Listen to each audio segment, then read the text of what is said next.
Hi, hello friends. This is my first mini vlog. Keep supporting to me. And ನಾವು ಇವತ್ತು ಎಲ್ಲಿಗೆ ಹೋಗ್ತಾ ಇದ್ದೀವಿ ಅಂತಂದರೆ ನೆಟ್ಕೆರೆ ಹತ್ರ ಇರೋ ಗುಂಡಾಂಜನೇಯ ಸ್ವಾಮಿ ಟೆಂಪಲ್ಗೆ ಹೋಗ್ತಾ ಇದ್ದೀವಿ. ನಾವು ಆಲ್ರೆಡಿ ಹೋಗೋಷ್ಟರಲ್ಲಿ ಲೇಟ್ ಆಗಿಬಿಟ್ಟಿತ್ತು ತುಂಬಾ.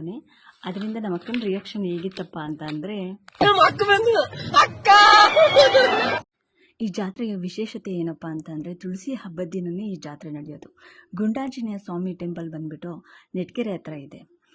ನಾವು ಹೋಗಿದ ತಕ್ಷಣ ದೇವ್ರ ದರ್ಶನ ಅಂತೂ ತುಂಬ ಚೆನ್ನಾಗಾಯಿತು. ಆದರೆ ಏನಪ್ಪ ಒಂದು ಫಾಲ್ಟ್ ಅಂತ ಅಂದರೆ, ನಾವು ಹೋಗೋಷ್ಟರಲ್ಲಿ ಆಲ್ರೆಡಿ ಲೇಟ್ ಆಗಿದ್ದರಿಂದ ಆಲ್ರೆಡಿ ದೇವರು ಕಲ್ಯಾಣಿ ಸುತ್ತ 2 ರೌಂಡ್ ಬಂದುಬಿಟ್ಟಿದ್ರು. ಲಾಸ್ಟ್ ಒಂದು ರೌಂಡಲ್ಲಿ ನಾವು ದೇವ್ರ ದರ್ಶನ ಮಾಡಿದ್ವಿ.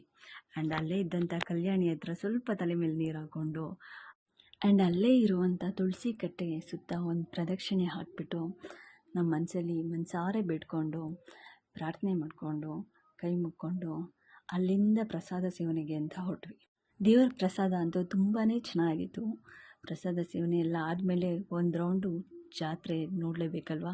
ಜಾತ್ರೆನೆಲ್ಲ ಫುಲ್ ಒಂದು ರೌಂಡ್ ಹಾಕ್ಕೊಂಡು ಅಲ್ಲಿ ನನ್ನ ಮಗನಿಗೆ ಏನು ಬೇಕಾಗಿತ್ತೋ ಅದನ್ನು ಕೊಡಿಸ್ಬಿಟ್ಟು ಮನೆ ಕಡೆ ಹೊರಟ್ವಿ. ಮತ್ತೆ ನೆಕ್ಸ್ಟ್ ವೀಡಿಯೋದಲ್ಲಿ ಸಿಗೋಣ friends. Thank you so much. Bye.